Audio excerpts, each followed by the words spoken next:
Mungkin itu merupakan bentuk kemarahan dari sebagian masyarakat yang ada di studio ini. Tapi bayangkan masyarakat di luar sana, khususnya mereka, keluarga pasien, bahkan mungkin pasien yang menjadi korban oleh profesi yang kami anggap sangat mulia. Dokter, bayangkan.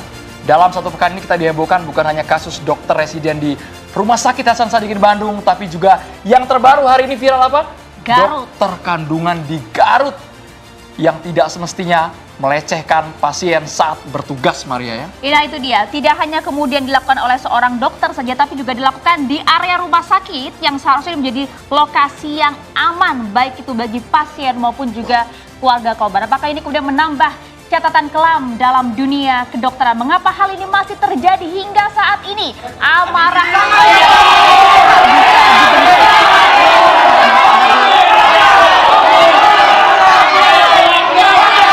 Kami yakin teman-teman mahasiswa yang ada di sini geram sekali ingin kasus ini diusut tuntas, apalagi di tengah-tengah kami, kalau kamera bisa menyorot, mereka merupakan dokter, calon-calon dokter yang sangat mengetahui persis bidangnya dan tujuannya pada kemanusiaan. Jelas wajah-wajah para dokter di depan ini ikut terdampak, ikut tercoreng, Maria. Itu dia, jangan sampai kemudian ulah dari oknum-oknum bejat biadab ini kemudian bisa mencoreng seluruh dokter di tanah air. Kami pun juga nanti akan membahas ini secara lengkap, secara detail di catatan demokrasi untuk Anda bersama dengan sejumlah narasumber kami. Kami pun juga melibatkan tentunya yang sudah geram sejak tadi, mahasiswa dari Mustopo Al-Azhar Jakarta dan juga Yarsi Jakarta. Kami berharap kasus ini bisa rapi, terurai secara terang, benderang, sama seperti pakaian yang kami gunakan malam hari ini, rapi dari BHS. Semoga makin meningkatkan kepercayaan diri kami untuk mengungkap kasus ini tanpa keraguan, Maria. Tanpa keraguan. Terima kasih banyak BHS telah mensponsori kami malam hari ini. Langsung saja kami akan perkenalkan Anda narasumber kami satu persatu. Sudah hadir bersama dengan kami semua ada Bang Reza Indragiri Amril, psikolog forensik. Selamat malam, Mas Reza. Assalamualaikum. Terima kasih sudah hadir dan juga terima kasih juga kepada Melissa Grace, psikolog klinis. Selamat malam, Mbak Melissa. Selamat malam. Kita juga ingin lihat bagaimana nanti proses hukum kepada para pelaku yang kemudian kita lihat tadi gimana geramnya masyarakat dan juga kemudian para mahasiswa yang ada di sini. Kami hadirkan Direktur Reskrimum Polda Jabar, KBP Surawan. Selamat malam. Selamat malam. Kami juga menghadirkan tidak terbayangkan bagaimana suasana kebatinan profesi kedokteran. Hari-hari ini ada Dr. Eva Sridiana, Ketum Dokter Indonesia Bersatu. Terima kasih banyak, Dr. Eva. Terima kasih. Assalamualaikum warahmatullahi wabarakatuh. Kuasa hukum dari korban di Rumah Sakit Hasan Sadikin. Kami dengar awalnya korbannya satu, tapi kemudian ada 2 atau 3. Ini kuasa hukum yang kami hadirkan merupakan kuasa hukum yang mendampingi FH yang kemarin viral, anak dari pasien. Bayangkan, ayahnya saat lagi genting, anaknya diperkosa di lantai 7 rumah sakit. Ayahnya kami dengar juga sudah wafat. Terima kasih banyak Debbie Agus Priyansah. Rahayu Kang Debbie. Terima kasih.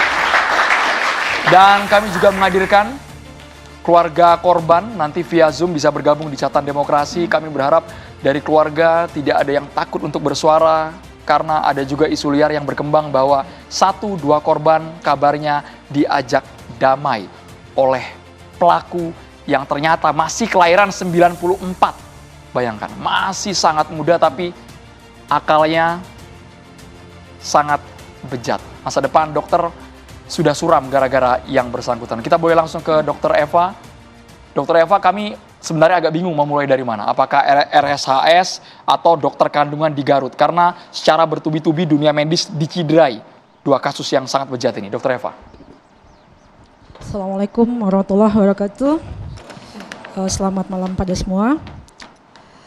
Pertama-tama saya mewakili dokter Indonesia menyatakan empati terhadap korban-korban pelecehan dari oknum dokter yang amoral.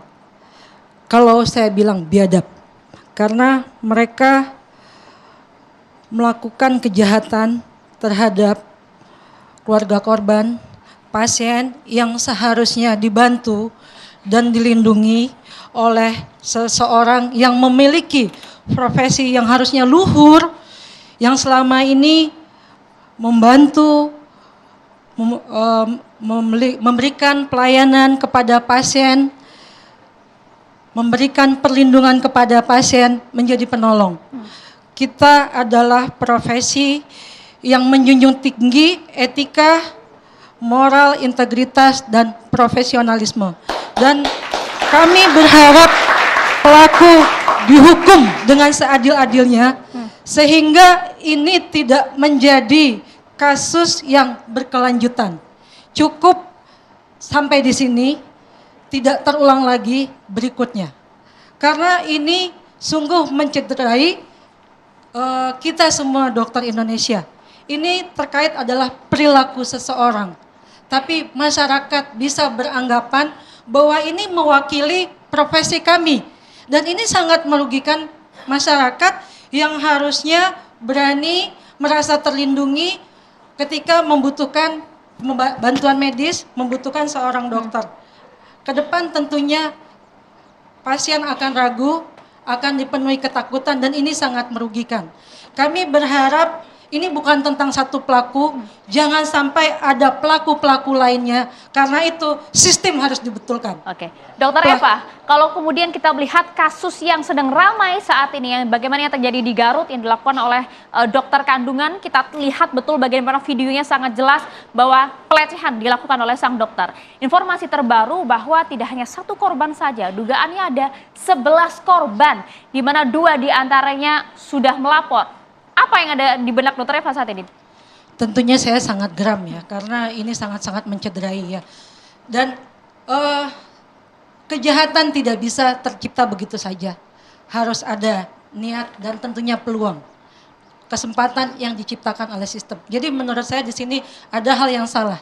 Sistem yang tidak melindungi, sistem yang gagal, sistem yang longgar, yang tidak memberikan proteksi. Baik itu kepada pasien, keluarga pasien, bahkan juga dalam kasus yang lalu-lalu bagi tenaga medis yang sedang menjalani Dokter Eva, sebelum kita pendidikan. masuk ke sistem, coba kami putarkan kembali rekaman videonya. Kami ingin tahu secara standar operasional prosedur dunia kedokteran khususnya kandungan, apakah betul menyentuh bagian yang di USG, kemudian tangan kirinya menyentuh tubuh lain. Ini dia. Sambil kita putar, apakah ini sudah sesuai SOP atau menyalahi prosedur yang ada?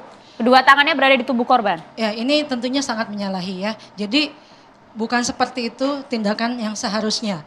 Dan ini sangat disayangkan ya. Ini tindakan yang tidak sesuai dengan SOP. Harusnya bagaimana dok sebagai... Ya, dan saya juga melihat di sini ada satu yang salah.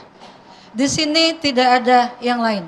Harusnya dalam suatu tindakan harus ada keluarga pasien, ada perawat sebagai saksi daripada dokter. Jadi di sini pasien yang tidak mengerti hukum menjadi korban. Mengapa bisa tidak ada perawat di sana ya dok ya? Ya itu mungkin ini klinik ya. Klinik Berarti itu. Klinik, betul. Harusnya ada aturan yang jelas dari pemerintah, dari Kemenkes yang melindungi hak-hak pasien yang tidak mengerti. Tentu tidak semua pasien mengerti hukum bahwa dia tidak boleh mendapat perlakuan seperti itu. Kan pasien bingung, tapi dalam bingungnya ada yang berani berbicara, ada yang tidak. Ada yang paham dia sedang diperlakukan tidak senonoh, ada yang tidak. Itu yang harusnya dilindungi.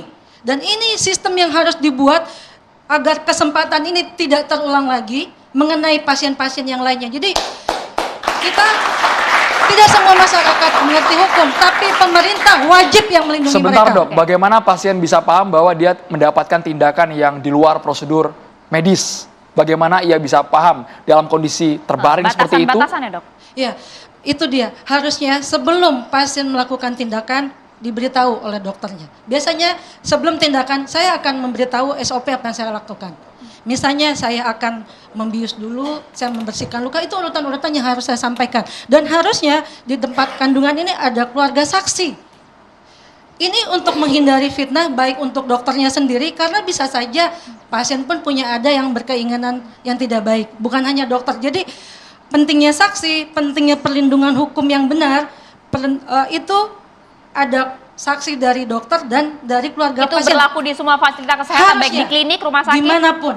Oke. Karena tidak semua pasien mengerti. Kalau misalnya andai kan di situ ada perawat, pasti perawat akan bilang, apa yang Anda lakukan dokter? Ya kan? Karena itu tidak sesuai dengan standar. atau ada keluarga suami pasien, pasti dia tahu kalian yang sakit perutnya kenapa kamu periksa itu. Namanya pasien sedang bingung, tentu dia berpikirnya akan lebih lama. Atau dok, jangan-jangan dokter bisa punya hak mengusir perawat agar tidak bergabung di satu ruangan. Kamu keluar saja, cukup saya yang menangani pasien ini. Mungkin tidak kalimat itu terlontar. Bisa, tapi itu dia salah. Itu salah, karena pasien harus ada pendampingan. Baik dari keluarga maupun dari perawat, minimal harus ada perawat. Dan pintu biasanya, karena ini ruangan memang tertutup, biasanya perawat selalu mendampingi. Oke. Termasuk juga ada pertanyaan publik yang menanyakan mengapa ada CCTV di dalam ruang perawatan. Apakah ini sah secara kedokteran? Tidak ada hak kita untuk memasang CCTV tanpa sepengetahuan pasien.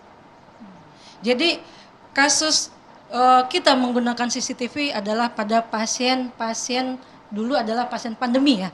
Karena tidak ada keluarga yang mendampingi, kita menggunakan CCTV. Tapi kita memberitahu pasien bahwa kami pasang CCTV. Karena mengapa? Kalau pasien tidak tahu, dia bisa buka baju di sana.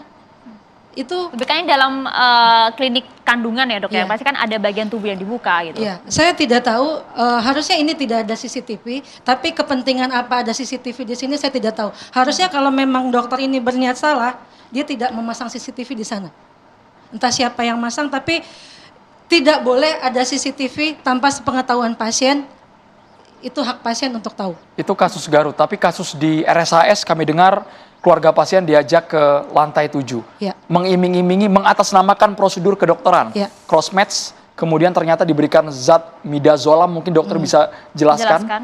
Ya mana tahu dok pasien diperlakukan Ya, betul. seperti itu. Mereka hanya mengikuti arahan dokter, dianggap percaya sepenuhnya karena dokter yang harusnya tahu bagian tubuh anatomi Ya. dalam manusia dok. Ya, satu. Pertama karena pasien tidak mengerti hukum, dia Oke. tidak tahu, harusnya dia ada pendampingan, ada informed consent yang harus ditandatangani ya. Nah itu pentingnya lagi supervisi yang ketat. Di sini sistem tidak melindungi pasien dan keluarganya. Harusnya ketika keluarga pasien itu dipanggil, itu harus di ruangan yang ada perawat. Tindakan apapun harusnya di tempat yang ada perawat, yang bisa dilihat, ada saksi. Tapi karena tadi, satu, pasien mungkin sedang panik, keluarganya sedang sakit, karena dibilang ada kebutuhan ini. Yang kedua, dia sendiri tidak mengerti hukum, bahwasanya kalau ada tindakan itu dia harus tanda tangan dan harus ada saksi. Ya, jadi ini di sini terlihat ada lemahnya kontrol dari sistem rumah sakitnya sendiri. Tapi kita sama tahu rumah sakit Rumah Sakit Hasan Sadikin ini adalah rumah sakit pendidikan, rumah sakit di bawah naungan Kemenkes vertikal. Disinilah sistem harusnya dibuat sebaik-baiknya. Jangan sampai terjadi kecolongan seperti ini. Ini tanggung jawab dari Kemenkes, tanggung jawab dari manajemen rumah sakit menyediakan misalnya pasien tuh harus mengerti di depan kewajiban dan hak keluarga pasien. Itu mungkin kalau tidak begitu masuk mungkin dijelaskan, atau kita bisa lihat sekarang hak dan kewajiban pasien itu biasa ditempel di dinding. Tapi dalam Pasien kondisi bisa yang baca. biasanya psikologi yang kemudian kritis gitu kan, Iya. tidak terfikir oleh pasien. Ya, itulah dia. Jadi andaikan ya ini supervisinya bagus, ini kan biasanya kita kerja tuh tim.